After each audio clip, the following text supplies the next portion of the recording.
ኤቢዬን እናትን እኮ ማለት ነው ከውስጥ ማለት የምር መስሎ እያመማት፣ በነገራችን ላይ በጣም ነበር ያዘንኩት።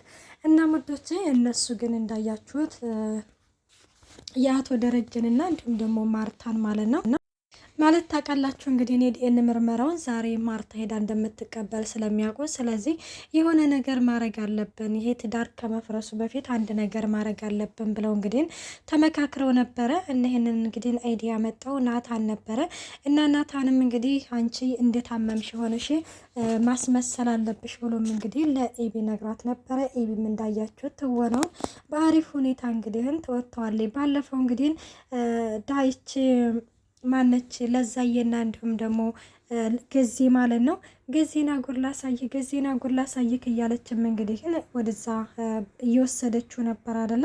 እና እኔ በዛን ጊዜ እንግዲህ ለዛ ያንን ነገር ስትናገር ምናምን በቃ የሆነ ነገር ማለት ማርታን ነበረ እኔ እየሳልኩት ማለት ነው። በቃ ማርታው የሆነ ነገር ሆና ነው ወይስ ደግሞ ደረጀ በቃ ከሁለት አንደኛቸው እንጂ እኔ በፍጹም ማለት ነው ኤቢን አልጠረጠርኳትም ነበረ። ግን እንዳያችሁት ኤቢ የነበረች ራሷን ስታ የወደቀችው እንግዲህ አፋፍሰው እንዳያችሁት ወደ ሆስፒታል ወስደዋቸው ነበረ።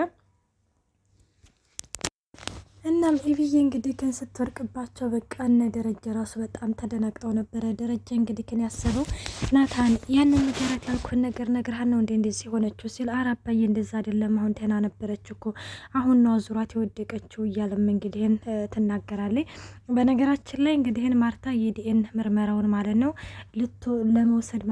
ለመውሰድ ነበረ እንግዲህ ወደ ማርታም እንግዲህ ልብሷን ለባብሳ ነበረ። ደረጀንም ወደ ቤት ጠርተው ነበረ። ናታን ይወስደናል ለቤት ናና ከቤት አንድ ላይ እንሄዳለን ብለዋለች። እንግዲህ ደረጀም እንደዛ ይሻላል ማርታዬ፣ በቃ የሆነ ሽቁጥቁጥ እያለ ማለት ነው። እንደዛ ይሻላል ማርታዬ፣ አንቺ እንዳልሽው እናደርግ፣ በአንቺ ሀሳብ ይሆን ለምን እኔ አልቀርም እስከ ማለት ድረስ እንግዲህ በጣም እየተደናገጠና በጣም የሆነ እየተሽቆጠቆጠ ነበረ እያናገራት ያለው። አዎ ደረጀ በዚህናና ናታን ይወስደናል በማለትም እንግዲህ ተቀጣጥረው ነበረ። እንግዲህ ማርታዬም እንዳያችሁ ከክፍሏ እየወጣ ነበረ። ደረጀም ደግሞ ከውጭ እንግዲህን ከቢሮ ማለት ነው መጥቶ ወደ ቤት እየገባ ባለበት ጊዜ ላይ ነበረ እንግዲህ ኤቢዬ ማለት ነው በተነጋገሩት መሰረት ሳሎን የወደቀችው እና ሳሎን ስትወርቅ እንግዲህ እንኳን የሆስፒታሉ ነገር ሌላቸው በጣም ደንግጠው ተደናግጠው ኤቢዬን ማለት ነው ወደ ሆስፒታል ይዘዋት ሄዳሉ።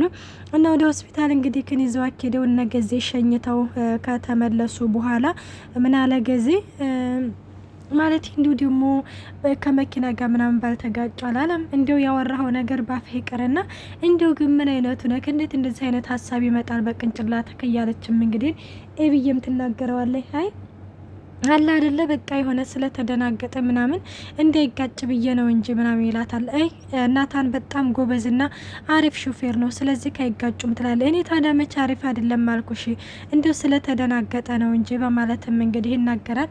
ኤቢ ሲስተካከል እንዲሁ ምን ነክቷት ነው እንዲሁ ምን ሆና ነው ወይኔ ኤቢ ወይ ህቴ እያለችም ለዛየም በጣም እያዘነችላ ነበረ። ከዚህም እንዲሁም በበፊቱ በጣም እንግዲህ እያዘነ ነበረ። ውሃ እየበዛ ላይ እንግዲህ እህቷ ስትታመምባት ከሚባለው በላይ በጣም አዝና ምግብ ራሱ አልበላም እስከ ማለት ድረስ ደርሳ ነበረ። እያለቀሰች ምናምን ነበረ። እና ሌላው እንዳያችሁት ማለት ነው ገዜና ለዛዬ ማለት ነው መቼም እንግዲህ ግን ሰው ታሞ መቼም የሁዱን ነገር ምናምን ሲላተም እንዴ ነገ ጧትም አልቀርም ነገ ጧትም ሄዳለሁ ትላለች። እንዴ ሰው ታሞ እንዴ ነው ሄዳለሁ የምትዩ? እንዴ አንቺ ምን አይነት ሰው ነሽ? እንዴ ሰው እንኳን ይታዘበኛል አትይም? በማለትም ገዜም እየተናገረ ነበረ። አይ በፍጹም አልቀርም እወጣለሁ ትላለች። እስቲ ደግሞ እንግዲህ ግን እናያለን። እንዴው ባልሰራለሽ እንዴው የሁዱ ነገር በጣም አቅነዝንዞሻል እያለም እንግዲህ ገዜም እየዛተባን ነበረ። እናም እየዛተ ባለበት ጊዜ ላይ ሌላው እንግዲህ ከን አርጁ ነው። አርጁ ሁሌ እንዴት አያችሁት ለውጡን? ዋው በቃ ኤቢ ወንድ ይሁን ይሄንን የፓኪስታን ምንድነው የሚባለው ይሄ የህንዶችን ነገር ምናምን የሚባለውን እሱን ነገር ከን አቆመ። ሁሉንም ነገር ልክ እንደ ሀበሻ ሆነ። እንደ ሀበሻ ቆፍጣናና ቆራጥ ሰው ሆነ። ያኔ እኔ ራሴ ወደ አንተ መጣለሁ ብለው ነበረ ማለት ነው። አርጁም እንግዲህ ኤቢ ባለችው መሰረት በቃ ጸጉሩን አስተካክሎ አለባበሱን ሁሉ ነገሩን በቃ ዝንጥ ብሎ ነበረ። እንደዚህ ያምርበታል አርጁ። በነገራችን ላይ እንዴ ያንን ጸጉሩን ወደ ታች አስተኝቶ ምናምን እኮ እንዴት እንደያው ያስጠላም። ግን እኔ ያሁኑን በጣም ወድጀዋለሁ። ያሁኑን አርጁ በጣም ወድጀዋለሁ። እና ወዶቼ እንግዲህ ሁሉም ሰው የለም ነበርና አቻ እንዳያችሁት ማለት ነው የሆነ በሩን እየተመለከተ ለዛን እየፈለገ ነበረ እና በዚህ ጊዜ አርጁ ከኋላ ይመጣና ምንድነው ምን እየፈለክ ነው ምናምን ሲለውም እንዴ የዚህ ቤት ሰው ነክ እንዳለ አይ አይደለሁም ግን አውቃቸዋለሁ ቤተሰቦች ናቸው በማለትም ይናገራል። ሰላም ጤና ይስጥልኝ ውድና የተከበራችሁ የቻናሌ ቤተሰብ እንዴት ናችሁ? ደህና ናችሁ? እኔ ያለው እግዚአብሔር ይመስገን። እንኳን በሰላም መጣችሁ ወደዚህ ቻናል። ለዚህ ቻናል አዲስ የሆናችሁ ሰብስክራይብ በማድረግ ቤተሰብ ሆኖ እንዲሁም ነባሩ ስለምታበረታቱኝ እጅግ አድርጌ አመሰግናለሁ። ተወዳጅና ልብ አንጠልጣይ የሆነውን ዳጣ ድራማ ይዘንላችሁ ቀርበናል። እና ታዲያ ማንን ፈልገህ ነው ምናምን ሲለውም እንግዲህ ናይ እዚህ ቤት እንደው አንድ ልጅ አለ ማንን ኤቢን ነው ኤቢን አፍቅረህ ነው አላ ያርጁ ምስኪን ማለት ነው።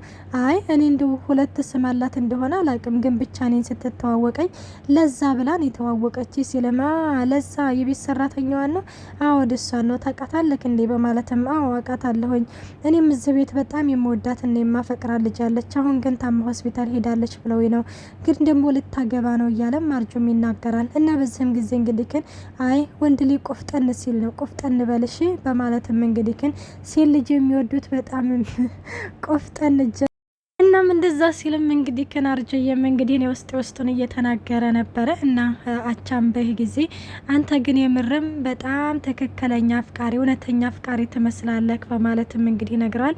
አወዲ ግን በጣም ነበር መወዳ ግን ደግሞ ልታገባ ነው ሲልም ተወደድካት ይወልክ ምንም የሆነ ፈጣሪ ጥሎ አይጥልህም የራስህ ሊያደርጋት ይችላል ተስፋ እንዳትቆርጥ በማለትም ይነግራል። እንግዲህ አሁን ላይ አርጁ ደግሞ በራሴ ጥፋት ነው ማለት የሆነ ባለባበሴ እንደዚህ አይነት ነገር እንግዲህ ያንን ነገር ይሆን አስተካከል ብላይ ነበረ ስለዚህ ያንን ነገር ስላላስተካከልኩ ነው ጥፋቱ የራሴ ነው አሁንም እንግዲህ ቢረፍድም ሁሉንም ነገር እያስተካከልኩ ነው እያለም እንግዲህ ይነግረዋል ማለት ነው። እና እንደዛ ብሎ ሲነግረው አሀ እንደዛ ከሆነማ ጥፋቱ የራስህ ነው እያለው ነበረ። አዎ ጥፋቱ የራሴ ነው በማለትም እንግዲህ ይናገራል። ይህን ተነጋግረው እንግዲህ ከአርጁ ጋር ይለያያሉ ማለት ነው። እና ሌላው እንግዲህ ይሄ ኤቢ ባል ማን ነው እሱ ማለት ነው መቶ ወይኔ ኤቢዬ ኤቢ ፍቅሬ ምን ሆና ነው ዛሬ እኮ ቀለበቱን እኮ ልንመርጥ እኮ በቃ ዛሬ ነገ እያለች እኮ ቀጠሮ ምናምን ስትል ነበረ ምን ሆነችበት ሲልም ገዜ ወይኔ ወይኔ ወይኔ ወይኔ ኤቢዬ አረፍሽው አላል እንዴ ምን አስበው ነው ግን ገዜ እኔ ምን ሆናብኝ ነው ያለው እሱ አሁን ለምሳሌ ምን ሆነች ብሎ ነው አሁን ገዜ እንደዚህ ሆነ ቃዲስም ታዲያ የት ነው የት ሆስፒታል ናቸው ምናምን የት ሆስፒታል ናቸው ነው እንዴ ያልከው? ኤቢዬ ደህና ነች እንዴ? እንዴ ምን ደህና ነው የታማ ሆስፒታል እኮ ሄዳለች አለው። ወይ ምን አንተዬ እንደው ሰው ታሞብህ አያውቅም እንዴ?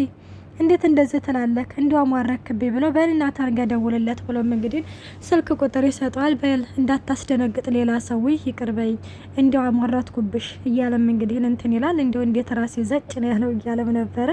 እና ለዛዬም እንዳያችሁት እናቴ ተኳኩላ የማይደርስ ቀን የለም ቀኑ እሁድ ደረሰ ማለት ነው።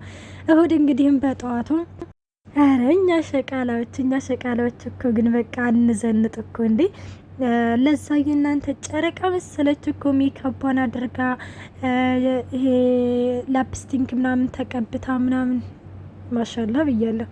እና አበባ መስላ ምናምን ሲያዩም እንግዲህ እዚህ ልትወጪ ነው አላት። አዎ ልወጣ ነው አልቀርም ትላለች። ይኸውልሽ እኔ ደውዬላቸው ነበረ ስንወጣ ምግብ ስላልበላን 2 ኪሎ ስጋ ግዥና ምግብ ስሪና ጠብቂ ምናምን ተበለሻል ይላታል። ማ እኔ ነኝ ምግብ የምሰራው አለች። አንቺ ነሽ የምትሰሪው ታዘሻል፣ እኔ ደግሞ የታዘሽውን ነገር አድርሻለሁ ይላታል። ኧረ በፍጹም አልሰራም አለች። እወጣለሁኝ ስትልም እንግዲህ በዚህ ጊዜ ይኸውልሽ እኔ እንግዲህ ተናግሬያለሁ ዞሮ ከዚህ ከቤት አንድ ሰው እንዳይወጣ ተብያለሁኝ ይልና ማን እኔማ በፍጹም አልቀርም ሄዳለሁ ስትልም ገዚ ማጀሬ በሩን ምኗ ላይ ይዘጋባታል። ለለዋ ላይ ዘግቶባት በሩን ቆልፎ ይሄዳል። ውጭ ላይ ደግሞ እንዳያችሁት አቻ እየተንጎራደደ ነው። ለምን አትወጣም ለምንድነው የማትወጣው እያለ እንግዲህ ካሁን ትወጣልኛለች እያለ አይኗን እየተመለከተ ነበረ። አራሁልሽ የታባሽ የትም አትወጫትም ብሎም እንግዲህ ገዜም እዛው ሽንት ቤት ይቆልፍባታል። እንግዲህ ለዛየም ወደዛ ብዘልም ወደዚህም ብዘልም ምንም የምታመጣው ነገር የለም። እንግዲህ አማራጭ ስላጣች ማለት ነው አርፋ ተቀምጣለች። እና ማቻም እንግዲህ ሄዶ ገዜ ምን ትሰራለህ እዚህ ምናምን ሲል ክፈተው በሩን ብያለሁ እንዳልከፍትም የኩ ያባወራና እኮ የተከበረ ቤት ነው ለምንድነው የምከፍትልክ ሲልም እንግዲህ ይነግራል። አለቅህም የምለቅህ መስሎሃል ምክንያቱም የሆነ ሲቆልፍባት አይቷል መሰለ እና አለቅህም ብሎም እንግዲህ እየዛተ ይሄዳል። ምንም አታመጣም ብሎም እሱም ዝም ይለዋል ማለት ነው። እና ለዛዬ እንግዲህን ዛሬ ውሏ ተሰርዟል። ውዶቼ መልካም ቆይታ። አስተያየታችሁን በኮሜንት